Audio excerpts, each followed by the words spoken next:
So, hello and welcome everyone. This is the Fashion Mic, your runway for the real talk. I'm Kavan Mara, and together we are turning up on style, one voice at a time. Today, I'm welcoming a very esteemed guest, Miss Hema Paul. So, welcome to the show, ma'am. Thank you So, ma'am, आप business में पहले कैसे आए? Thank you कवन। पहले मैं आपका thanks करना चाहूँगी कि आपने मुझे इस इंटरव्यू के लिए बुलाया और इस काबिल समझा कि मैं आपके कुछ क्वेश्चंस का आंसर दे सकूं।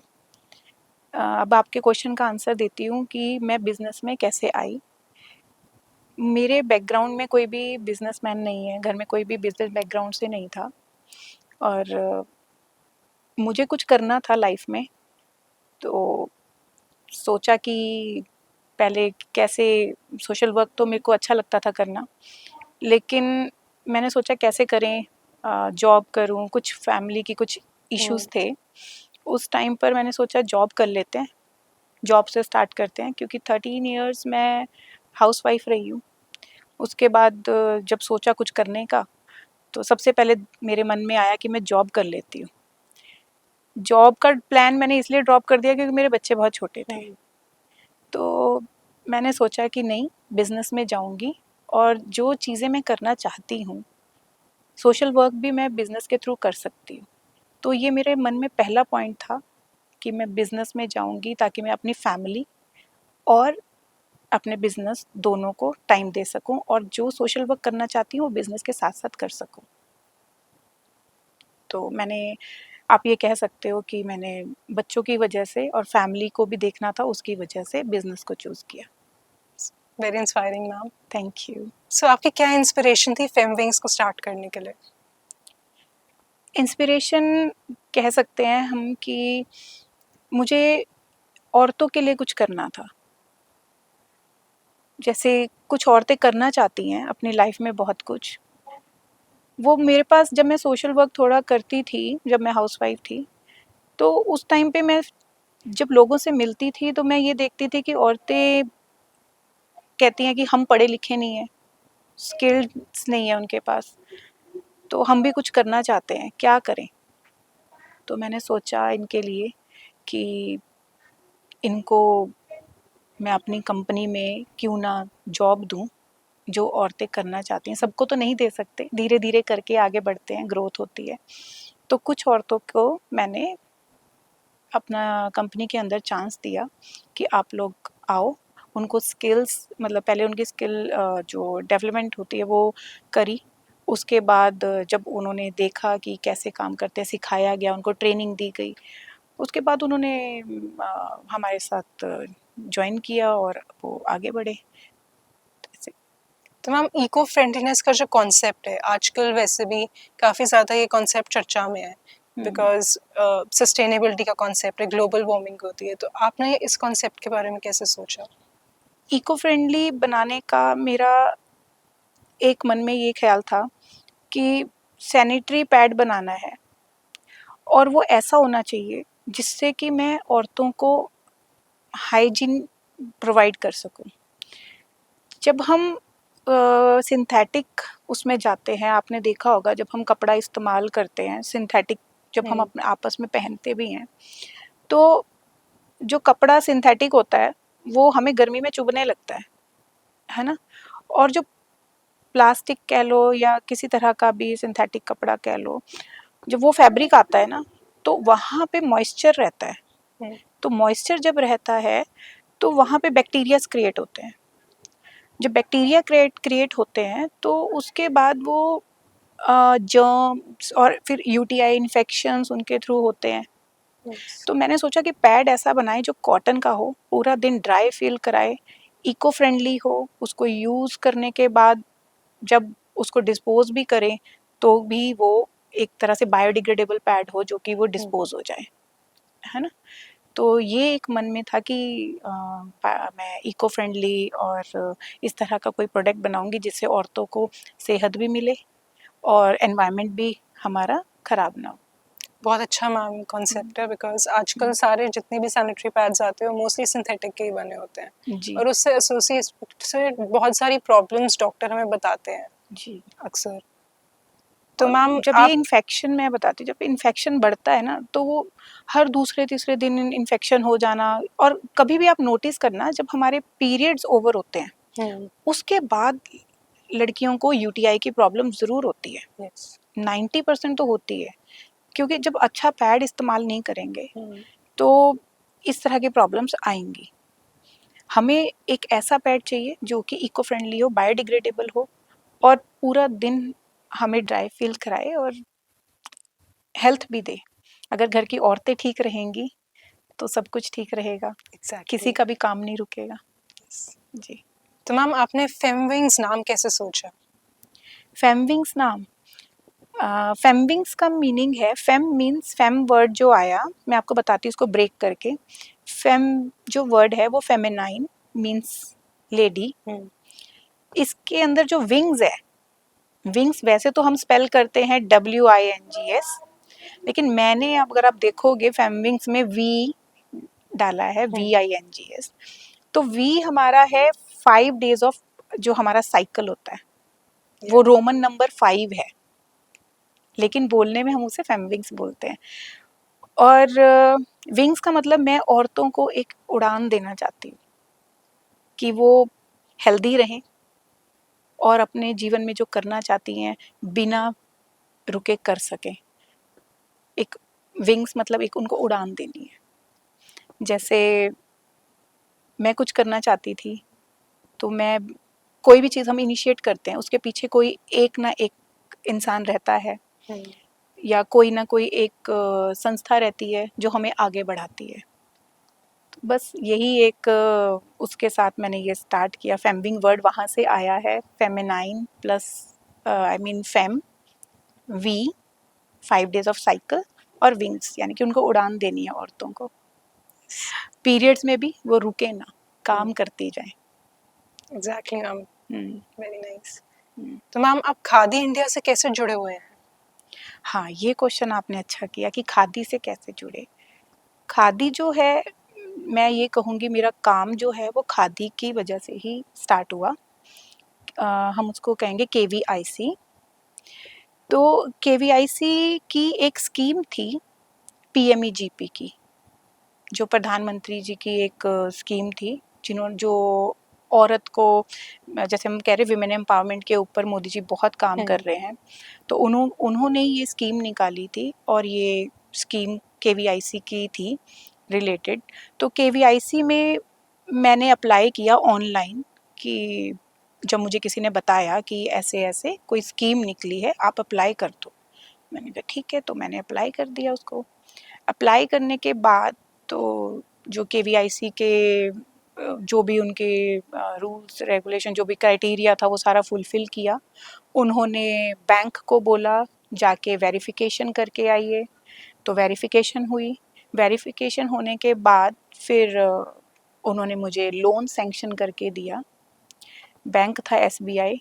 जब हम इतना कर रहे हैं तो SBI का नाम भी होना चाहिए जिन्होंने मेरा लोन सैंक्शन किया। तो SBI के जब मेरा लोन सैंक्शन किया तो वहाँ से मैंने फिर अपना काम स्टार्ट कर दिया, यूनिट लगाया मैन्युफैक्चरिंग सैनिटरी पैड्स का। तो मैं थैंक्स भी करना चाहूँगी KVIC का, SBI का, जिन्होंने, और स्पेशली मोदी जी का।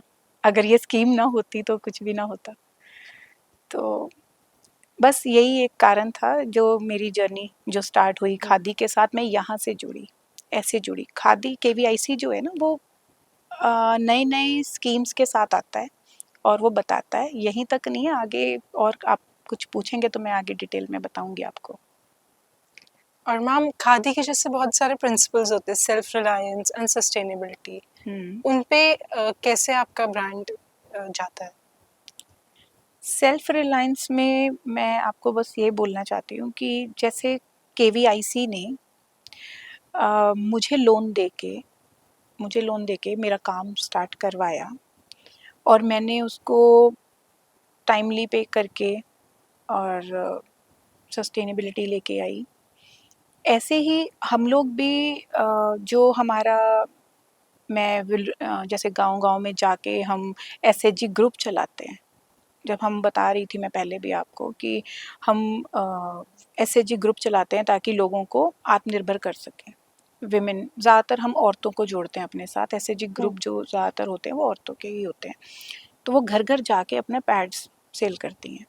तो जैसे खादी ने मुझे एक मौका दिया, एक लोन पास करवाया एसबीआई के थ्रू, वैसे ही हम लोगों ने औरतों को अपना प्रोडक्ट दिया, अपना प्रोडक्ट दिया ताकि वो इसको घर घर जाके बेच सकें और आत्मनिर्भर बन सके, है ना।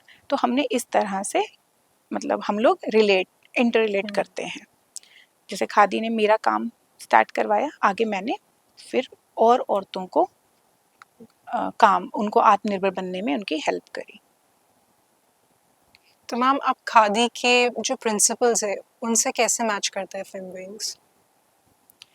खादी के प्रिंसिपल्स हैं कि वो नेचर बेस्ड प्रोडक्ट्स बनाते हैं, है ना, और ज़्यादातर इको फ्रेंडली और बायोडिग्रेडेबल प्रोडक्ट्स।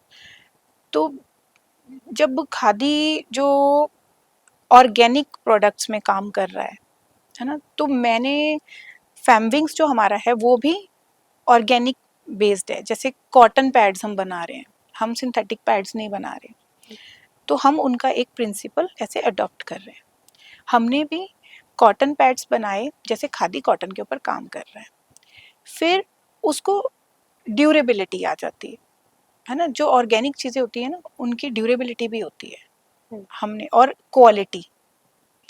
क्वालिटी भी बहुत मैटर करती है, और जो affordability.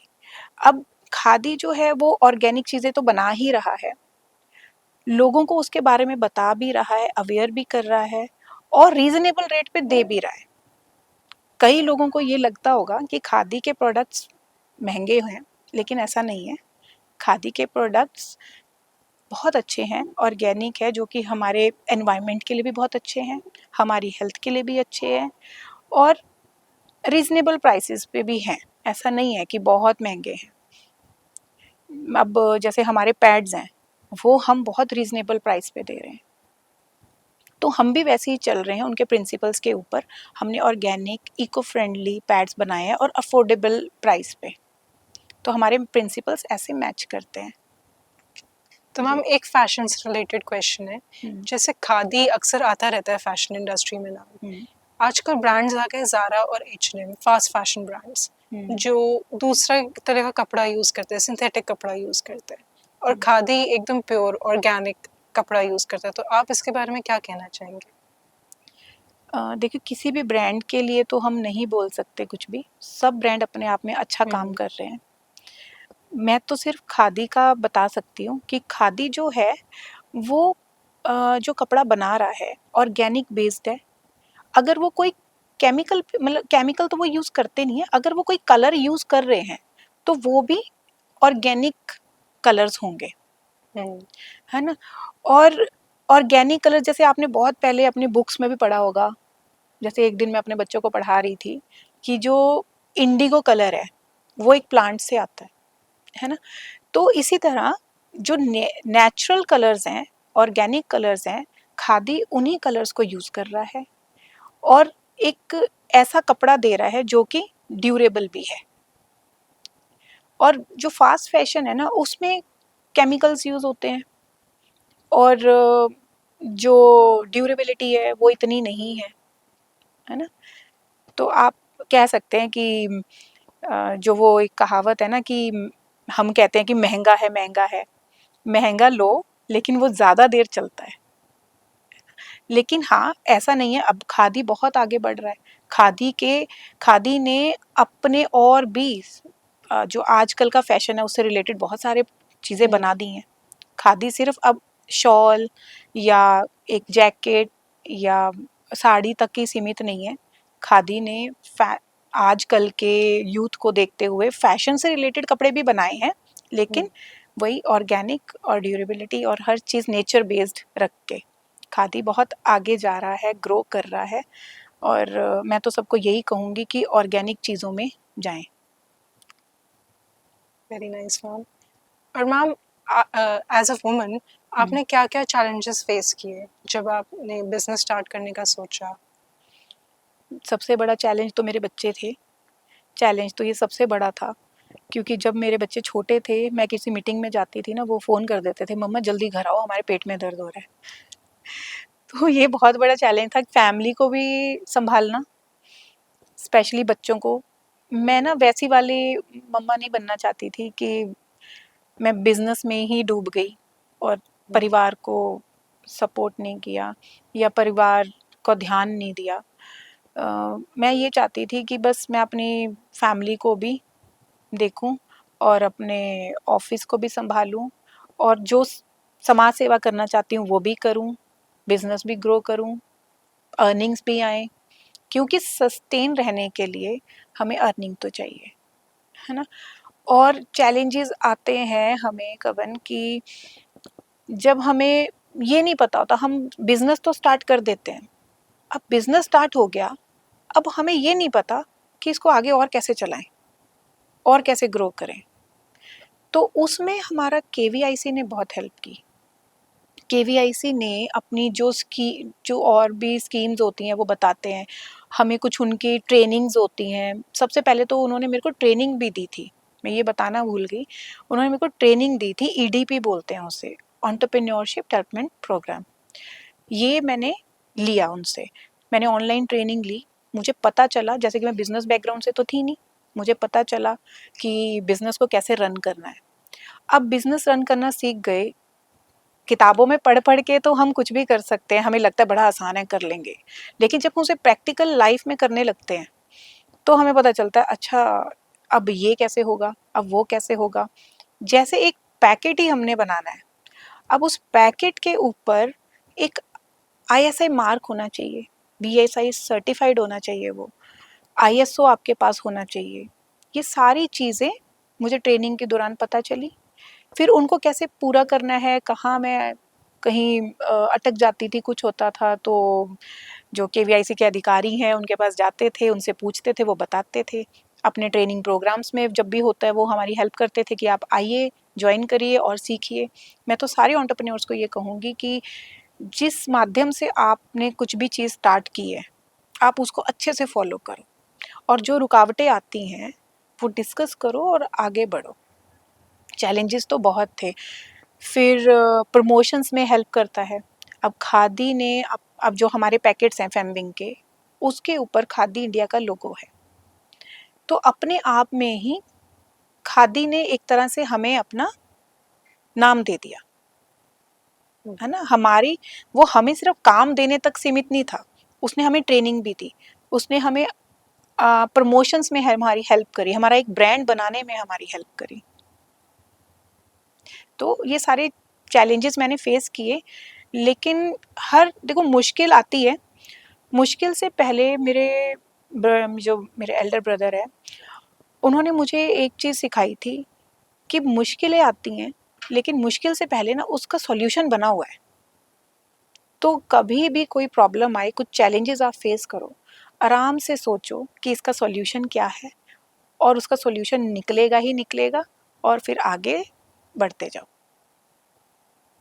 And that brings us to the end of today's episode, The Fashion Mic. Thanks a lot, Hema ma'am, for giving us your precious time. Thank you कवन, मुझे आपका thanks करना चाहिए, आपने मुझे एक बार फिर से यहाँ पे बुलाया एक इंटरव्यू के लिए। Thanks a lot, ma'am.